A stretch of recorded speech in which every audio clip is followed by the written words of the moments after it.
Greetings to you all in the precious name of our Lord and Savior Jesus Christ. കർത്താവായ യേശുക്രിസ്തുവിന്റെ നാമത്തിൽ എല്ലാവർക്കും വന്ദനം അറിയിക്കുകയാണ്. It's a great joy to be in your presence once again. നിങ്ങളോടൊപ്പം ഈ സമയത്ത് ആയിരിക്കുന്നത് വളരെ സന്തോഷകരമാണ്. It's more than a year since we've been to Kerala, but during the lockdown we could also enjoy the wonderful ministry happening through this church. ഏകദേശം ഒരു വർഷമായി കേരളത്തിൻ്റെ ഈ പ്രദേശങ്ങളിലേക്കൊക്കെ വന്നിട്ട്, എന്നാൽ ഓൺലൈനായിട്ട് നടക്കുന്ന മീറ്റിങ്ങുകളിലൊക്കെ പങ്കെടുക്കുവാനും ആത്മീയ അനുഗ്രഹങ്ങൾ പ്രാപിക്കുവാനും ഇടയായി എന്നുള്ളത് അറിയിക്കുകയാണ്. We have come down towards the end of February, and if God willing, we are planning of returning back by the second week of April. ഇപ്പോൾ ഫെബ്രുവരി അവസാനമായി, ദൈവഹിതമാണെങ്കിൽ ഏപ്രിൽ 2ാമത്തെ ആഴ്ച തിരിച്ച് മടങ്ങിപ്പോകണമെന്നാണ് ആഗ്രഹിക്കുന്നത്. As you all know, the COVID situation in Nagpur is very, very severe, and please pray that we would be able to have a safe journey back. നിങ്ങളെല്ലാവരും അറിയുന്നത് പോലെ നാഗ്പൂർ എന്ന് പറയുന്ന പ്രദേശത്ത് കോവിഡിൻ്റെതായ ബുദ്ധിമുട്ടുകൾ വളരെയധികം കൂടിയിരിക്കുന്ന സാഹചര്യമാണ്. ആയതിനാൽ തന്നെയും നിങ്ങളെല്ലാവരും ഞങ്ങളുടെ മടക്കയാത്രയെ ഓർത്ത് പ്രത്യേകം പ്രാർത്ഥിക്കണമേ എന്ന് അപേക്ഷിക്കുക. We live in a very challenging and a changing situation. നമ്മൾ വളരെ വെല്ലുവിളി നിറഞ്ഞതും മാറിക്കൊണ്ടിരിക്കുന്നതുമായ സാഹചര്യങ്ങളിലൂടെയാണ് കടന്നുപോയിക്കൊണ്ടിരിക്കുന്നത്. All of a sudden, within few months or few days, things around us change drastically. നമ്മുടെ മുമ്പിൽ കുറച്ച് മാസങ്ങൾക്കുള്ളിൽ തന്നെ അല്ലെങ്കിൽ കുറച്ച് ദിവസങ്ങൾ കൊണ്ട് തന്നെ കാര്യങ്ങളൊക്കെ മാറി മറിയുന്ന ഒരു സാഹചര്യത്തിലാണ് നാം ആയിരിക്കുന്നത്. Students who used to go daily to school had online classes. വിദ്യാർത്ഥികൾ സ്കൂളിൽ പോയി പഠിച്ചുകൊണ്ടിരുന്ന വിദ്യാർത്ഥികളെല്ലാം ഇപ്പോൾ ഓൺലൈൻ ക്ലാസ്സുകളായിട്ട് ആയിരിക്കുന്നു. Many of them were working from home. മറ്റു പലരും തന്നെ ജോലി സംബന്ധമായ കാര്യങ്ങൾ വീട്ടിലിരുന്ന് ചെയ്യുന്ന സാഹചര്യത്തിലെത്തുന്നു. In all walks of life or all ways of life, there has been a big change. നമ്മുടെ ജീവിതത്തിന്റെ എല്ലാ തുറകളിലും തന്നെ വലിയ മാറ്റങ്ങൾ ഈ സമയങ്ങളിൽ ഉണ്ടാകുന്നു. Something that we have never heard, something that even our forefathers did not experience. നമ്മുടെ പൂർവ്വപിതാക്കന്മാർ അനുഭവിക്കാത്തതായിട്ടുള്ള ചില മറ്റ് കാര്യങ്ങളൊക്കെയും നാം ഈ ഒരു കാലയളവിൽ അനുഭവിച്ചു കൊണ്ടിരിക്കുന്നു. In such a challenging and a different situation, how are we living in this earth? ഈ വെല്ലുവിളി നിറഞ്ഞ ഈ ലോകത്ത് നാം എങ്ങനെയാണ് അതിനെ അഭിമുഖീകരിക്കുന്നത്, എങ്ങനെയാണ് നാം അത് ജീവിക്കുവാനായിട്ട് പോകുന്നത്? What is God's desire? What does He desire out of our life? നമ്മുടെ ജീവിതത്തിൽ നിന്ന് ദൈവം എന്താണ് ഈ സാഹചര്യങ്ങളിലൂടെ ആഗ്രഹിക്കുന്നത്? Let's start off by reading a verse from the scriptures, John chapter 15 verse 16. നമ്മുടെ ധ്യാനത്തിന്റെ പ്രാരംഭമായിട്ട് യോഹന്നാൻ എഴുതിയ സുവിശേഷം 15-ാം അധ്യായത്തിൽ നിന്ന് ഒരു വാക്യം വായിക്കുവാനായിട്ട് ആഗ്രഹിക്കുന്നു. 15-ാം അധ്യായം അതിന്റെ 16-ാമത്തെ വാക്യം. യോഹന്നാൻ എഴുതിയ സുവിശേഷം 15-ാം അധ്യായം 16-ാമത്തെ വാക്യം. You did not choose me, but I chose you and appointed you that you should go and bear fruit, and that your fruit should remain, that whatever you ask the Father in my name, He may give you. നിങ്ങൾ എന്നെ തിരഞ്ഞെടുത്തു എന്നല്ല, ഞാൻ നിങ്ങളെ തിരഞ്ഞെടുത്തു, നിങ്ങൾ പോയി ഫലം കായ്ക്കേണ്ടതിന്, നിങ്ങളുടെ ഫലം നിലനിൽക്കേണ്ടതിനും നിങ്ങളെ ആക്കി വെച്ചു പിരിക്കുന്നു. നിങ്ങൾ എൻ്റെ നാമത്തിൽ പിതാവിനോട് അപേക്ഷിക്കുന്നതൊക്കെയും അവൻ നിങ്ങൾക്ക് തരുവാനായി തന്നെ. Here we see God's purpose for us in our life. നമ്മുടെ ജീവിതത്തിലെ ദൈവത്തിന്റെ ഉദ്ദേശം എന്താണ് എന്നാണ് നാം ഇവിടെ കാണുന്നത്. In this chapter 15 of John, we see about the true wine. നാം ഈ 15-ാം അധ്യായത്തിൽ, യോഹന്നാൻ സുവിശേഷം 15-ാം അധ്യായത്തിൽ സാക്ഷാൽ മുന്തിരിവള്ളിയെ കുറിച്ചാണ് പ്രാരംഭത്തിൽ പറഞ്ഞു വരുന്നത്. We see that Jesus is the true wine. നമുക്കറിയാം കർത്താവായ യേശുക്രിസ്തുവാണ് സാക്ഷാൽ മുന്തിരിവള്ളി. In verse 1 of chapter 15, Jesus says, I am the true wine and my Father is a vine dresser. 15-ാം അധ്യായം 1-ാം വാക്യത്തിൽ നാം ഇങ്ങനെ വായിക്കുന്നു, ഞാൻ സാക്ഷാൽ മുന്തിരിവള്ളിയും എൻ്റെ പിതാവ് തോട്ടക്കാരനുമാകുന്നു. When we read further, we see that the Christians, the believers, the blood-bought children are the branches of this vine. കർത്താവിന്റെ രക്തത്താൽ വീണ്ടെടുക്കപ്പെട്ട നാം എല്ലാവരും തന്നെ അതിന്റെ കൊമ്പുകളാണ് എന്ന് നാം വായിക്കുന്നുണ്ട്. In verse 5 we read, I am the vine, you are the branches. He who abides in me and I in him bears much fruit, for without me you can do nothing.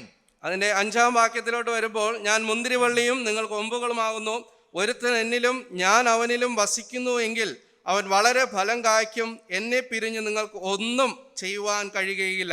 Here Jesus Christ is very clear or transparent in telling that we are the branches in the vine and we have a purpose, that is we are to bear fruit, and he specifies that without Christ, without me you can do nothing. നാം ഇവിടെ കാണുന്നത് വളരെ വ്യക്തമായി തന്നെ പ്രത്യക്ഷമായും കർത്താവായ യേശുക്രിസ്തു പറയുകയാണ്, നിങ്ങൾ കൊമ്പുകളായ നിങ്ങൾ എന്നിൽ വസിച്ച് ഫലം കായ്ക്കണം എന്നുള്ളത് വളരെ വ്യക്തമായി അവിടെ പറയുകയാണ്. And going forward, Christ himself says that the first word we read in verse 16, you did not choose me but I chose you. അത് തുടർന്ന് നാം വായിക്കുമ്പോൾ 16-ാം വാക്യത്തിലേക്ക് വരുമ്പോൾ, നിങ്ങൾ എന്നെ തിരഞ്ഞെടുത്തു എന്നല്ല, ഞാൻ നിങ്ങളെ തിരഞ്ഞെടുത്തു എന്നാണ് എഴുതി വരുന്നത്. He continues to say, and have appointed you that you should go and bear fruit, and that your fruit should remain. ഞാൻ നിങ്ങളെ തിരഞ്ഞെടുത്തു, നിങ്ങൾ പോയി ഫലം കായ്ക്കേണ്ടതിന്, നിങ്ങളുടെ ഫലം നിലനിൽക്കേണ്ടതിനും നിങ്ങളെ ആക്കി വെച്ചു പിരിക്കുന്നു. The purpose that you and I are here, whether it be in Kerala, whether it be anywhere in this world, we have a definite purpose of being here. നമ്മൾ എവിടെ ആയിരുന്നാലും, കേരളത്തിലായിരുന്നാലും, ലോകത്തിലെ ഏത് ഭാഗത്ത് ജീവിച്ചിരിക്കുന്നവരായാലും ദൈവത്തിന് നമ്മെക്കുറിച്ച് ഒരു പ്രത്യേക ഉദ്ദേശമുണ്ട് എന്നുള്ളത് നാം അറിഞ്ഞിരിക്കണം. We have been appointed by God to go and bear fruit, and bear fruit that lasts. നമ്മെക്കുറിച്ച് ദൈവത്തിന്റെ ഉദ്ദേശം എന്ന് പറയുന്നത് നാം ഫലം കായ്ക്കുകയും ആ ഫലം നിലനിൽക്കുകയും ചെയ്യുന്നതാകണം എന്നതാണ്. All these things we are very much aware of. ഈ കാര്യങ്ങളൊക്കെയും നമുക്ക് സുപരിചിതമായ കാര്യങ്ങളാണ്. But how much in this changing world do we conduct ourselves, or are we working towards the purpose that God has placed us? ഈ ഒരു സാഹചര്യത്തിൽ മാറിക്കൊണ്ടിരിക്കുന്ന ലോകത്തിനനുസരിച്ച് ഈ ഉദ്ദേശപ്രകാരം നാം എത്രത്തോളം അതിനനുബന്ധമായിട്ട് ജീവിച്ചു പോകുന്നു. Today I would like to take the example of a person who in a changing world took the guidance or leaned upon God for getting things done. ഇതിന് ആധാരമായിട്ട് ഒരു വ്യക്തിയുടെ ജീവിതത്തിലേക്ക് നമുക്ക് കടക്കാമെന്ന് വിചാരിക്കുകയാണ്. മാറിക്കൊണ്ടിരിക്കുന്ന സാഹചര്യങ്ങൾക്കനുസരിച്ച് കർത്താവിൽ ചാരിയ ഒരു മനുഷ്യനെ കുറിച്ച് നമുക്ക് ചിന്തിക്കാം. First of all, we'll read the whole portion. I want every one of you to help us in that. We'll read Exodus chapter 33, 9 to 17. പുറപ്പാട് പുസ്തകം 33-ാം അധ്യായം അതിന്റെ 9 മുതൽ 17 വരെയുള്ള വാക്യങ്ങളാണ് നാം വായിക്കുന്നത്. Due to lack of time, I request every one of you who gets a verse to read one verse, and that too loudly, so that we can understand the whole passage. സമയത്തിന്റെ ചുരുക്കം കാരണം ഓരോരുത്തരും ഓരോ വാക്യങ്ങൾ 33-ാം അധ്യായം, പുറപ്പാട് പുസ്തകം 33-ാം അധ്യായം 9 മുതൽ 17 വരെയുള്ള വാക്യങ്ങൾ ഓരോരുത്തർ ഓരോ വാക്യം ഇത് വായിച്ച് നമുക്ക് പെട്ടെന്ന് ആ ഭാഗം മനസ്സിലാക്കുവാനും കഴിയും. ഓരോരുത്തരായിട്ട് ഓരോ വാക്യങ്ങളൊന്ന് വായിച്ച് സഹായിക്കാം. അവൻ എന്നോട്, തിരുസാന്നിധ്യം എന്നോട് കൂടെ പോരുന്നില്ല എങ്കിൽ ഞങ്ങളെ ഇവിടെ നിന്ന് പുറപ്പെടുവിക്കരുത്. എന്നോടും നിന്റെ ജനത്തോടും കൃപ ഉണ്ടെന്നുള്ളത് ഏതിനാൽ അറിയും? നീ ഞങ്ങളോടുകൂടെ പോരുന്നില്ലയോ? അങ്ങനെ ഞാനും നിന്റെ ജനവും ഭൂതലത്തിലുള്ള സകല ജാതികളും വച്ച് വിശേഷത ഉള്ളവരായിരിക്കും എന്ന് പറഞ്ഞു. യഹോവ മോശയോട്, നീ പറഞ്ഞ ഈ വാക്കുപോലെ ഞാൻ ചെയ്യും. എനിക്ക് നിന്നോട് കൃപ തോന്നിയിരിക്കുന്നു, ഞാൻ നിന്നെ അടുത്ത് അറിഞ്ഞുമിരിക്കുന്നു എന്ന് അരുളി ചെയ്തു. അപ്പോൾ അവൻ, നിന്റെ തേജസ് എനിക്ക് കാണിച്ചു തരണമേ എന്ന് അപേക്ഷിച്ചു. Here we understand the whole passage and what it refers to and how things unfolds. ഇവിടെ ഈ ഭാഗത്ത് എന്തൊക്കെ സംഭവങ്ങളാണ് നടക്കുന്നതെന്നുള്ള കാര്യം നമുക്ക് വ്യക്തമായി എന്ന് ഞാൻ പ്രതീക്ഷിക്കുകയാണ്. There are 4 things that I would like to discuss or think about or ponder upon in regard with the prayer of Moses. മോശയുടെ ജീവിതത്തിലെ പ്രാർത്ഥനാ ജീവിതത്തോടനുബന്ധിച്ച് 4 പ്രധാനപ്പെട്ട കാര്യങ്ങളാണ് ഈ ഭാഗത്തോടനുബന്ധിച്ച് ചിന്തിക്കണമെന്ന് ആഗ്രഹിക്കുന്നത്. This is very much relevant as we in this changing time, as we live with no certainty of what is going to happen tomorrow. It has great relevance. ഈ കാര്യങ്ങളൊക്കെ തന്നെ ഈ മാറിക്കൊണ്ടിരിക്കുന്ന നമ്മുടെ സാഹചര്യത്തിനനുസരിച്ച് ഏറ്റവും യോജിക്കുന്നതും പ്രാധാന്യം അർഹിക്കുന്നതുമായ കാര്യങ്ങൾ തന്നെയാണ്. We'll read 2 verses, verse 13 and 14 once again. 13ഉം 14ഉം ഒന്നുകൂടെ വായിക്കുന്നു. ആകയാൽ എന്നോട് കൃപയുണ്ടെങ്കിൽ നിന്റെ വഴി എന്നെ അറിയിക്കണമേ. നിനക്കെന്നോട് കൃപയുണ്ടാകുവാൻ തക്കവണ്ണം ഞാൻ നിന്നെ അറിയുവാനിടയാകട്ടെ. ഈ ജാതി നിന്റെ ജനം എന്ന് ഓർക്കണമേ. 14ാം വാക്യം. അതിന് അവൻ, എൻ്റെ സാന്നിധ്യം നിന്നോടുകൂടെ പോരും, ഞാൻ നിനക്ക് സ്വസ്ഥത നൽകും എന്ന് അരുളി ചെയ്തു. In English, verse 13 starts, now therefore I pray. So we see the prayer of Moses here. ഇവിടെ ഇംഗ്ലീഷ് പരിഭാഷയിൽ ഇപ്പോൾ ഇങ്ങനെ എന്ന് പറഞ്ഞിട്ടാണ് ആ ഒരു ഭാഗം 13ാം വാക്യം സ്റ്റാർട്ട് ചെയ്തത്. Now therefore I pray. ഞാൻ പ്രാർത്ഥിക്കുന്നു എന്ന് പറഞ്ഞിട്ടാണ്, ഇപ്പോൾ ഞാൻ ഇങ്ങനെ പ്രാർത്ഥിക്കുന്നു എന്ന് പറഞ്ഞാണ് ആ ഭാഗം തുടങ്ങുന്നത്. The verse 13, the first is, show me your way. ആദ്യ ഭാഗത്ത് കാണുന്നുണ്ട്, നിന്റെ വഴി എന്നെ അറിയിക്കണമേ.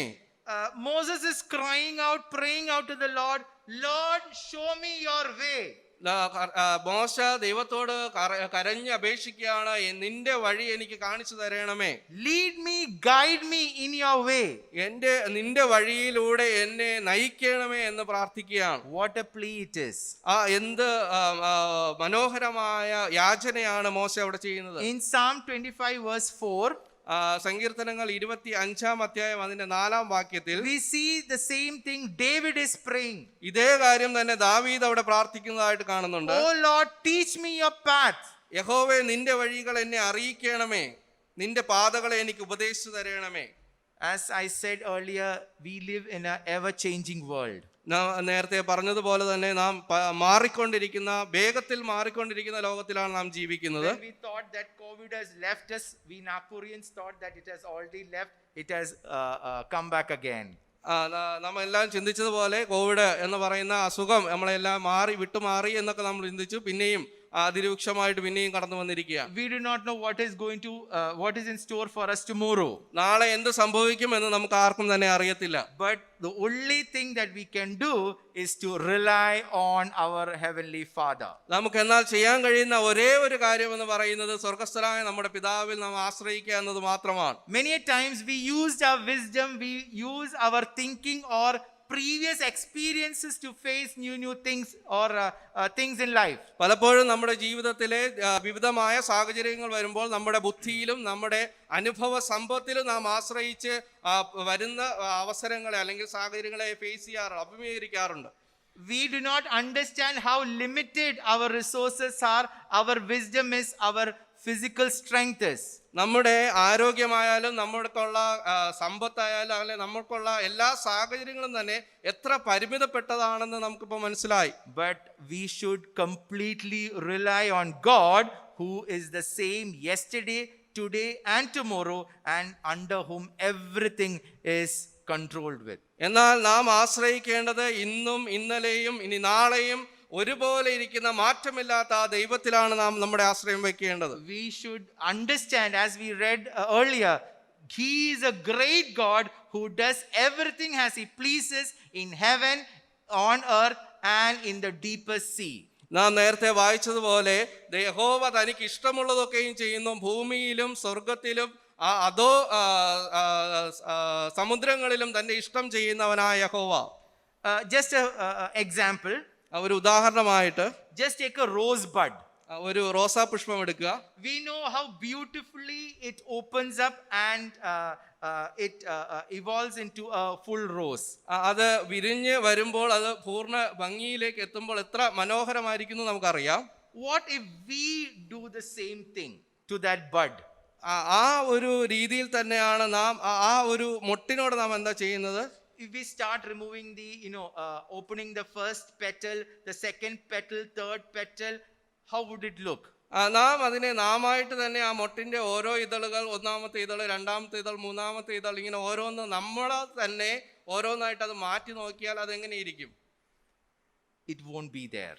അത് അതിൻ്റെതായ പുതിയ ആ സൗന്ദര്യം നമുക്ക് അവിടെ കാണുവാനായിട്ട് കഴിയത്തില്ല. But God in his all wisdom, in his unique way, he opens this small bud of rose into something so beautiful, so admirable. Even the sight, even by smell, we can see and feel it. എന്നാൽ ദൈവത്തിന്റെ ആ ജ്ഞാനം മുഖാന്തരം അവന്റെ ശക്തിയിൽ അത് സ്വതവേ ആയിട്ട് വിരിഞ്ഞു വരുമ്പോൾ അതിന്റെ മനോഹരത്വവും അതിന്റെ സുഗന്ധവും നമുക്ക് അനുഭവിക്കുവാനായിട്ട് കഴിയും. Are we able to do things by our own will and wisdom? നാം എല്ലാവരും നമ്മുടെ കാര്യങ്ങൾ ചെയ്യുന്നത് നമ്മുടെ ഇഷ്ടപ്രകാരവും നമ്മുടെ അറിവിന്റെയും അടിസ്ഥാനത്തിലാണോ? If we try to do or unfold things just like we are unfolding or removing the rose petals, you can understand or see what would our state be. നമ്മുടെ ഓരോ ജീവിതത്തിലെ സാഹചര്യങ്ങളെയും നാം ആ മൊട്ട് നാം സ്വയമായിട്ട് വിടർത്തുവാൻ ശ്രമിച്ചതുപോലെ നമ്മുടെ ബുദ്ധിയിൽ ആശ്രയിച്ചുകൊണ്ട് നാം അതിനെ അഭിമുഖീകരിക്കാൻ തുറക്കുവാനായിട്ട് ആഗ്രഹിക്കുന്നവരാണ്.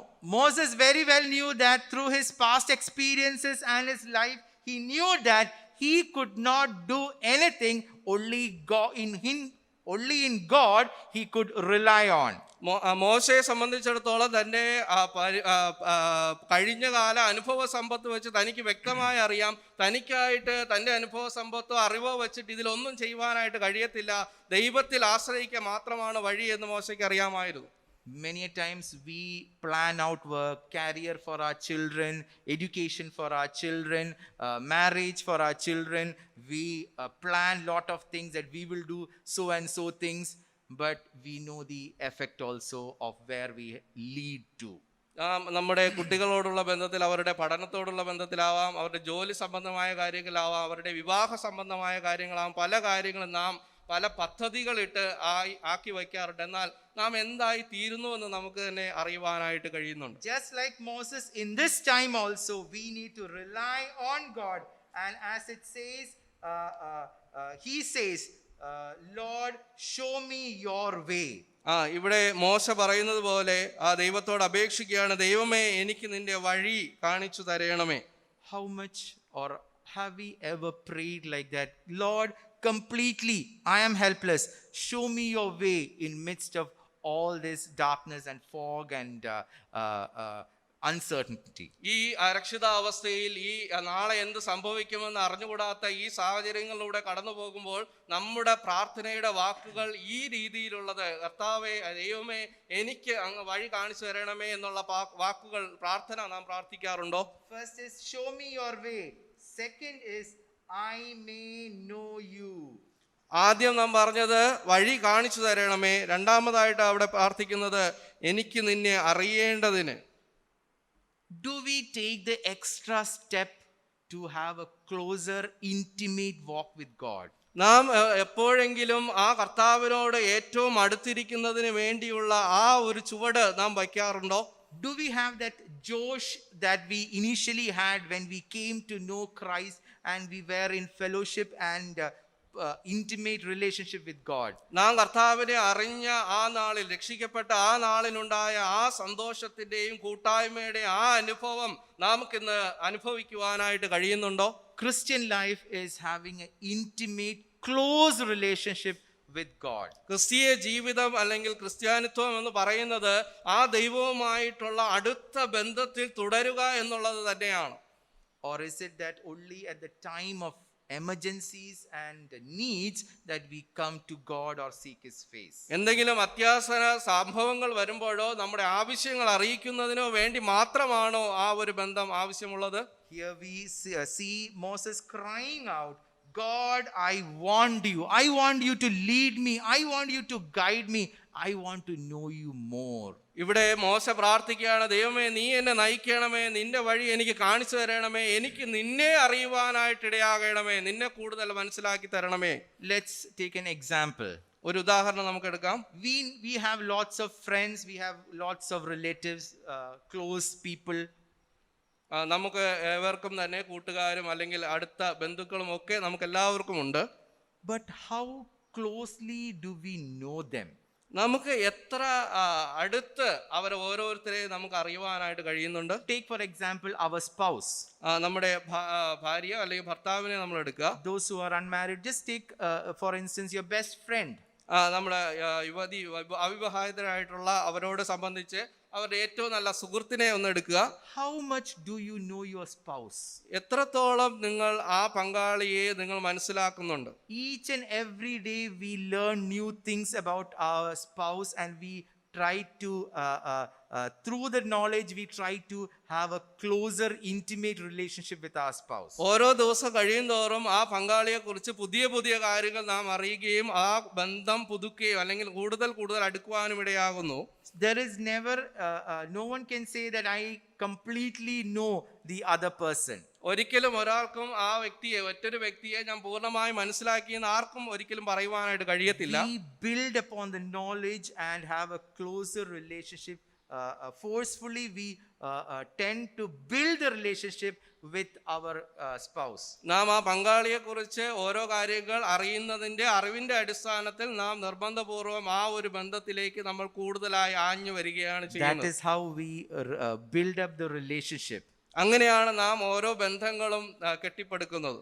Learning to grow more in love, trying to understand the person more and to work or to better that relationship. നാം ആ വ്യക്തിയെ കൂടുതൽ അറിയുകയും കൂടുതൽ സ്നേഹിക്കുകയും ആ ബന്ധം കൂടുതൽ ഊഷ്മളമായിട്ട് തീരുകയും ചെയ്യുന്നു. That is a person who might leave us in some walk of our life. എന്നാൽ ഒന്ന് പറയട്ടെ, ഈ പങ്കാളി എന്ന് പറയുന്നത് നമ്മുടെ ജീവിതത്തിലെ ഏതെങ്കിലും ഒരു ഘട്ടത്തിൽ വെച്ച് നമ്മെ മാറി പോകുന്ന ഒരു വ്യക്തിയാണ്. Do we have this kind of relationship with Christ? ഈ ഒരു രീതിയിലുള്ള ബന്ധം നമുക്ക് കർത്താവുമായിട്ട് ഉണ്ടോ? Simply learning or trying to understand what he desires out of me, what he wants out of my life. ആ കർത്താവിന് എന്നിൽ നിന്ന് എന്താണ് അവൻ പ്രതീക്ഷിക്കുന്നത്, എന്നിൽ നിന്ന് എന്താണ് അവന് വേണ്ടത് എന്നുള്ള രീതിയിൽ നാം അവനോട് ചോദിക്കുന്നുണ്ടോ? We do all that we can do, the things we know he wants us to do. നാം അറിയുന്ന കാര്യങ്ങൾ പലതും നാം ചെയ്യുന്നു, അതൊക്കെയാണ് അവൻ പ്രതീക്ഷിക്കുന്നത് നാം വിചാരിക്കുന്നു. We understand he supplies our needs, and at times he supplies our wants also. നമ്മുടെ ആവശ്യങ്ങളിലും നമ്മുടെ ആഗ്രഹങ്ങളും ഒക്കെ പലപ്പോഴും അവൻ നിറവേറ്റി തരുന്നുണ്ട്. But do we take the extra step of walking or having an intimate relationship with Christ? എന്നാൽ ആ കർത്താവുമായിട്ട് ഏറ്റവും അടുത്ത നടപ്പം അല്ലെങ്കിൽ ഏറ്റവും അടുത്ത അവനെക്കുറിച്ച് അറിയുവാനുള്ള ഒരു ചുവട് നാം വയ്ക്കുവാനായിട്ട് ശ്രമിക്കുന്നുണ്ടോ? Moses is praying that I may know you. മോശ എന്നാൽ പ്രാർത്ഥിക്കുകയാണ്, ഞാൻ നിന്നെ അറിയുവാനിടയാകട്ടെ. We know that more than all the people that he was leading and being with, he is the person we can understand who knew God or had a closer relation. ദൈവത്തോടൊപ്പം ആയിരിക്കുന്നവർക്ക് അല്ലെങ്കിൽ കൂടുതൽ ദൈവത്തെക്കുറിച്ച് അറിയുന്നവർക്ക് മാത്രമേ ദൈവത്തെക്കുറിച്ച് കൂടുതൽ അറിയുവാനായിട്ട് നടക്കുവാനായിട്ട് സാധിക്കത്തുള്ളൂ. Moses was among the Israelites who had a closer. Israel മക്കളുടെ ഇടയിൽ ഏറ്റവും കൂടുതൽ ദൈവത്തോടൊപ്പം ആയിരുന്നതും ദൈവത്തെക്കുറിച്ച് കൂടുതൽ അറിഞ്ഞതും മോശ തന്നെയാണ്. And that Moses is telling, help me to know you more. എന്നാൽ ആ മോശ തന്നെ പറയുകയാണ്, എനിക്ക് നിന്നെക്കുറിച്ച് അറിയുവാനായിട്ട് ഇടയാകണമേ എന്ന് പ്രാർത്ഥിക്കുകയാണ്. That shows the intensity of the relationship, the depth of the relationship, to know more. അതാണ് ആ ബന്ധത്തിന്റെ അഗാധത്വം അല്ലെങ്കിൽ അതിന്റെ കാഠിന്യം, അതിന്റെ മനോഹരത്വം എന്ന് പറയുന്നത് ആ വാക്കുകൾ തന്നെയാണ്. He prays that show me your way, secondly that I may know you. ആദ്യം മോശ പ്രാർത്ഥിച്ചു, നിന്റെ വഴി എന്നെ അറിയിക്കണമേ. രണ്ടാമതായി താൻ പ്രാർത്ഥിക്കുകയാണ്, ഞാൻ നിന്നെ അറിയുവാൻ ഇടയാകട്ടെ. Thirdly, and that I may find grace in your sight. Verse 13 itself, that I may find grace in your sight. മലയാളത്തിൽ അത് ആദ്യമാണ് പറഞ്ഞിരിക്കുന്നത്. 13-ാം വാക്യം, ആകയാൽ എന്നോട് കൃപയുണ്ടെങ്കിൽ, that I may find grace in your sight. ഞാൻ നിന്റെ കണ്ണിൽ നിന്റെ കാഴ്ചയിൽ ഞാൻ കൃപയുള്ളവനാകട്ടെ എന്ന്. This is something we all need. ഇത് തന്നെയാണ് നാം എല്ലാവർക്കും ആവശ്യമായിരിക്കുന്ന ഒരു കാര്യം. Not grace alone, but tons of grace every day as we live in this earth. വെറും കൃപയല്ല, വളരെ അധികം കൃപ നമുക്ക് ഈ രീതിയിൽ ആകുവാനായിട്ട് ആവശ്യമുണ്ട്. Where we would be without the grace of God. നാം ദൈവത്തിന്റെ കൃപയില്ലെങ്കിൽ നമ്മുടെ സ്ഥാനം നാം എങ്ങനെ ആയിരിക്കുന്നു നാം ഒന്ന് ചിന്തിച്ചു നോക്കുക. We'll read couple of verses which is self explanatory, that the necessity or the need of grace, the importance of grace that we need to know and experience. ഈ കൃപയുടെ ആവശ്യകത എന്താണെന്ന് മനസ്സിലാക്കി തരുന്ന രണ്ട് വാക്യങ്ങൾ വായിക്കുവാനായിട്ട് ആഗ്രഹിക്കുന്നു. I want you to help me out in that. Let's start the first verse, Romans 5 verse 20. നിങ്ങൾ അതിൽ വായിച്ച് സഹായിക്കണമേ എന്ന് അപേക്ഷിക്കുകയാണ്. റോമാലേഖനം 5-ാം അധ്യായം അതിന്റെ 20-ാമത്തെ വാക്യം. Romans chapter 5 verse 20. റോമാലേഖനം 5-ാം അധ്യായം 20-ാമത്തെ വാക്യം.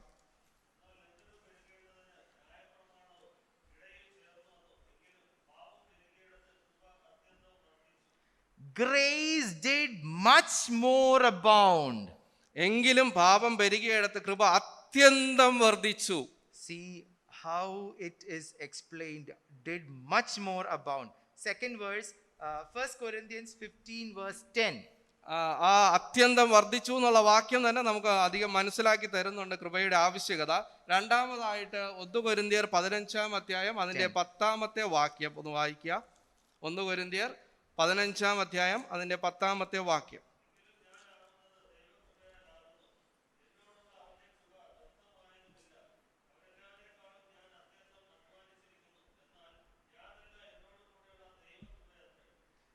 See, we read, but the grace of God which was with me led me to do things. പൗലോസ് അവിടെ പറയാണ്, എന്നാൽ ഞാനല്ല, എന്നോട് കൂടെയുള്ള ദൈവ കൃപയത്ര എന്നെ ഇതൊക്കെ ചെയ്യുവാനായിട്ട് സഹായിച്ചത്. 2 Corinthians 8 verse 9. 2 കൊരിന്ത്യർ 8-ാം അധ്യായം 9-ാമത്തെ വാക്യം ഒന്ന് വായിക്കാം.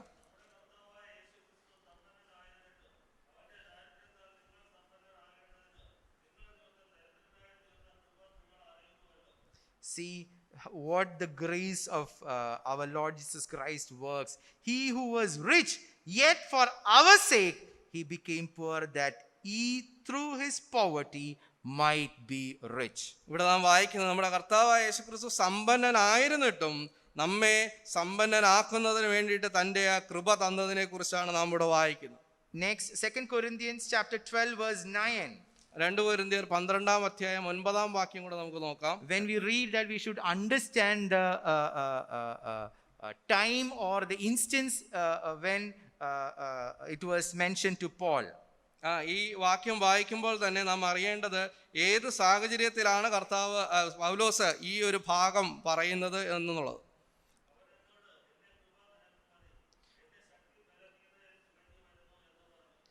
My grace is sufficient for thee. എൻ്റെ കൃപ നിനക്ക് മതി. How encouraging it is. My grace is sufficient, more than enough at times of need. That is the only thing that we need. My grace is sufficient for thee. എത്ര മനോഹരമായിട്ടാണ് അവിടെ പറയുന്നത്, പ്രചോദനം നൽകുന്ന വാക്യം. എൻ്റെ കൃപ നിനക്ക് മതിയാവുകോളം അതിൻ്റെ ആവശ്യത്തിനനുസരിച്ചിട്ടുള്ള എല്ലാ കൃപയും അവിടെ തരുന്നു എന്നാണ് അവിടെ പറയുന്നത്. We do not know what the reason was or what the issue was, and the Holy Spirit has not revealed it. But whatever it is, it's clearly says that my grace is sufficient in midst of that. അവിടെ എന്താണ് പ്രശ്നമെന്ന് ദൈവാത്മാവ് ഇവിടെ രേഖപ്പെടുത്തിയിട്ടില്ല എങ്കിലും ആ പ്രശ്നത്തിന്റെ മധ്യേയും ദൈവാത്മാവ് പറയുകയാണ്, എൻ്റെ കൃപ നിനക്ക് മതി. Ephesians 1 verse 7. എഫേസ്യ ലേഖനം 1-ാം അധ്യായം അതിന്റെ 7-ാമത്തെ വാക്യം.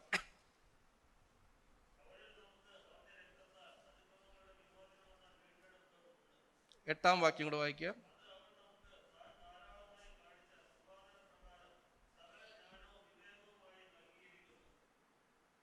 The grace in whom we have redemption through his blood, the forgiveness of sins according to his riches, according to his riches of his grace. അതിന്റെ 6-ാം വാക്യം, നമ്മെ ദത്തെടുക്കേണ്ടതിന് അവൻ പ്രിയനായവനിൽ നമുക്ക് സൗജന്യമായി നൽകിയ തന്റെ കൃപാമഹത്വത്തിന്റെ പുകഴ്ചയ്ക്കായി സ്നേഹത്തിൽ നമ്മെ മുൻനിയമിക്കുകയും ചെയ്തുവല്ലോ. See how great it is. We have redemption through his blood, the forgiveness of sins, because of the great riches of his grace. അവനിൽ നമുക്ക് അവന്റെ രക്തത്താൽ അതിക്രമങ്ങളുടെ മോചനം എന്ന വീണ്ടെടുപ്പ് ഉണ്ട്. അതിന് കാരണം എന്ന് പറയുന്നത് ആ കൃപാ മഹത്വം ആണ്. Lastly, Ephesians chapter 2 verse 8. എഫേസ്യ ലേഖനം 2-ാം അധ്യായം 8-ാം വാക്യം നമുക്ക് അവസാനമായിട്ട് വായിക്കാം. എഫേസ്യ ലേഖനം 2-ാം അധ്യായം 8-ാം വാക്യം.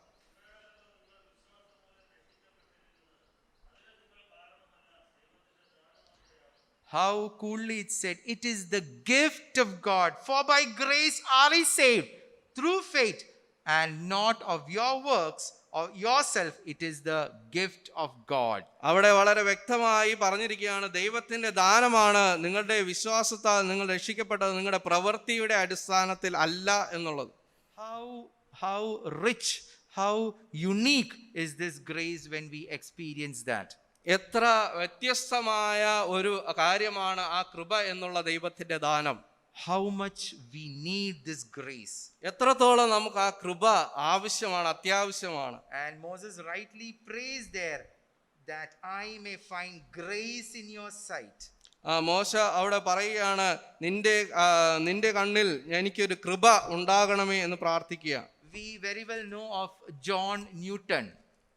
ജോൺ ന്യൂട്ടനെ കുറിച്ച് നമുക്ക് എല്ലാവർക്കും അറിയാം. He is the author of that song Amazing Grace. Amazing Grace എന്നുള്ള ഇംഗ്ലീഷ് ഗാനത്തിന്റെ രചയിതാവാണ്. When we read about him, he was a person who used to trade slaves.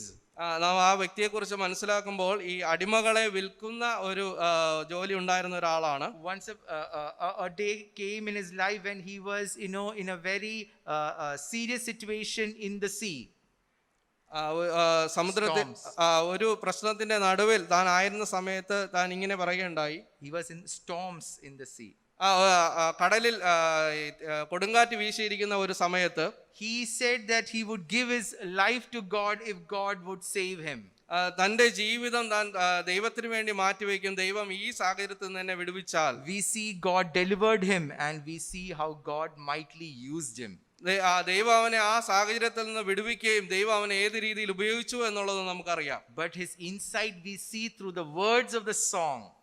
അതിന്റെ കാഴ്ചപ്പാട് നമുക്ക് ആ പാട്ടിന്റെ വരികളിലൂടെ നമുക്ക് കാണുവാനായിട്ട് കഴിയും. Amazing grace, how sweet the sound that saved a wretch like me.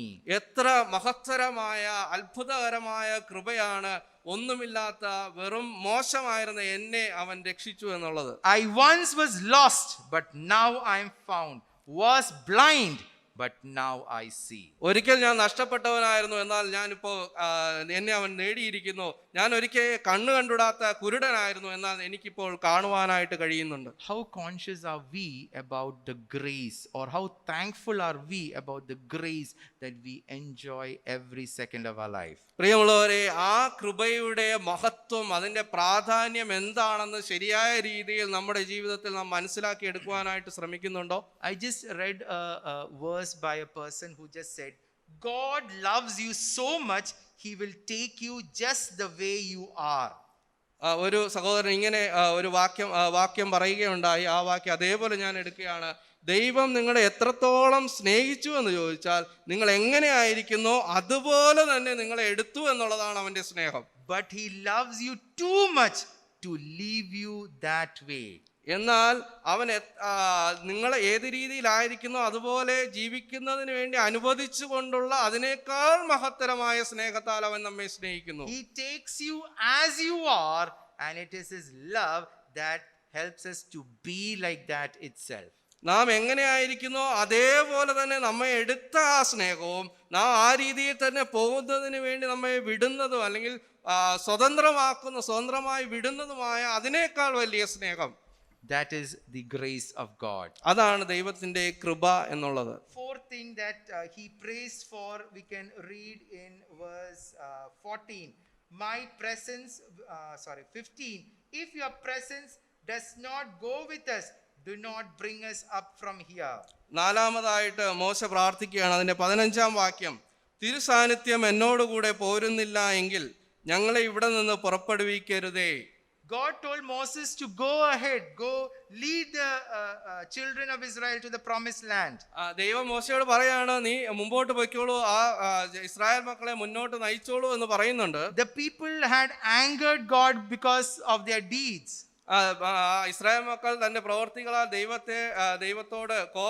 ദൈവത്തിന് കോപമുളവാക്കി. And God might have feared that if he went with them, he would have come to a point of destroying them.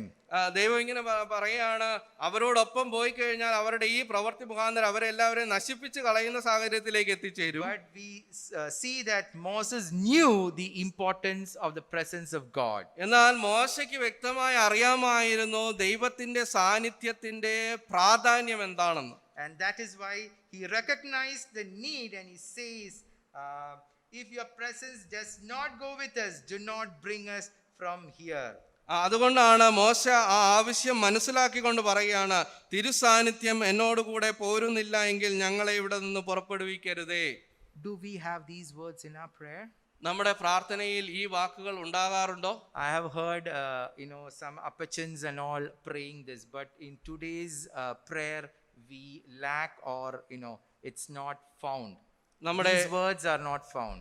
നമ്മുടെ പൂർവ്വപിതാക്കന്മാരായിട്ടുള്ള അപ്പച്ചന്മാരൊക്കെയും ഈ വാക്കുകളൊക്കെയും പ്രാർത്ഥനയിൽ ഉരുവിടുന്നതായിട്ട് കേട്ടിട്ടുണ്ട്. എന്നാൽ ഈ നാളുകളിൽ നമ്മുടെയൊക്കെ പ്രാർത്ഥനകളിൽ ഈ വാക്കുകൾ നഷ്ടപ്പെട്ടിട്ടുണ്ടോ എന്നാണ് സംശയം. We need to understand, without God we cannot do anything. നാം ഒരു കാര്യം മനസ്സിലാക്കണം, അവന്റെ സാന്നിധ്യം ഇല്ലെങ്കിൽ നമുക്കൊന്നും ചെയ്യുവാനായിട്ട് കഴിയത്തില്ല.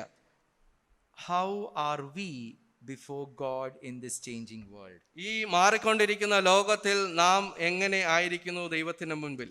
Do we really understand who he is, and do we really lead ourselves in that way? നമ്മുടെ ദൈവം എങ്ങനെയുള്ളവനാണെന്നും അവൻ ഏത് രീതിയിലാണ് നമ്മെ നയിക്കുന്നതെന്നും അറിഞ്ഞിട്ടാണോ നാം നമ്മുടെ ജീവിതം മുന്നോട്ട് നയിക്കുന്നത്? We live in a ever changing world. നാം മാറിക്കൊണ്ടിരിക്കുന്ന ഈ ലോകത്തിലായിരിക്കുമ്പോൾ Moses also was in such a position. മോശയും ആ രീതിയിലുള്ള ഒരു കാലഘട്ടത്തിലൂടെയാണ് കടന്നു പോകുന്നത്. And his prayer was a prayer for God's guidance. ആ സാഹചര്യത്തിലൂടെ കടന്നു പോകുന്ന മോശയുടെ പ്രാർത്ഥന എന്ന് പറയുന്നത് ദൈവത്താൽ നയിക്കപ്പെടുവാനായിട്ടുള്ള പ്രാർത്ഥന. Show me your way, God. ദൈവമേ, എനിക്ക് നിന്റെ വഴി കാണിച്ചു തരണമേ. It was a prayer of having an intimate relationship with God. ആ പ്രാർത്ഥന എന്ന് പറയുന്നത് ദൈവവുമായിട്ടുള്ള അഭേദ്യമായ ബന്ധം സൂക്ഷിച്ചുകൊണ്ടുള്ള ഒരു പ്രാർത്ഥനയാണ്. That I may know you. അതിനാൽ അത് എനിക്ക് നിന്നെ അറിയുവാനായിട്ട് ഇടയാകണം. It was a prayer for God's grace. അത് ദൈവത്തിന്റെ കൃപയ്ക്ക് വേണ്ടിയുള്ള പ്രാർത്ഥനയാണ്. That I may find grace in your sight. ഞാൻ നിന്റെ മുമ്പിൽ ആ കൃപ ലഭിക്കുന്നവനായി മാറണം. It was a prayer for God's presence. ദൈവത്തിന്റെ സാന്നിധ്യം ലഭിക്കുവാനുള്ള ഒരു പ്രാർത്ഥനയാണ്. If your presence does not go with us, do not send us. നിന്റെ സാന്നിധ്യം നമ്മോട് കൂടെ വരുന്നില്ല എങ്കിൽ നമ്മെ ഇവിടെ അയക്കരുത് എന്നാണ് പ്രാർത്ഥിക്കുന്നത്. Are these words our prayers too? പ്രിയമുള്ളവരെ, നമ്മുടെ പ്രാർത്ഥന ജീവിതത്തിൽ പ്രാർത്ഥനയുടെ വാക്കുകൾ ഇതൊക്കെ തന്നെയാണോ? God has a definite purpose in placing us here. നമ്മെ ഇവിടെ ഓരോരുത്തരെ ആക്കിയിരിക്കുന്നതിന് വേണ്ടി ദൈവത്തിന് തക്കതായ ഉദ്ദേശങ്ങൾ തീർച്ചയായും ഉണ്ട്. In our neighborhood, in our school, in our college, in our workplace, wherever we are, there's a perfect purpose for God. നമ്മുടെ അയൽവാസികളുടെ ഇടയിൽ, നമ്മുടെ സുഹൃത്തുക്കളുടെ ഇടയിൽ, നമ്മുടെ ജോലി സ്ഥാനങ്ങളിൽ, നമ്മുടെ സ്കൂളിൽ, കോളേജിലൊക്കെ നമ്മെ ആക്കിയിരിക്കുന്നതിന് ഒരു പ്രത്യേക ഉദ്ദേശമുണ്ട് എന്ന് നമ്മൾ അറിഞ്ഞിരിക്കണം.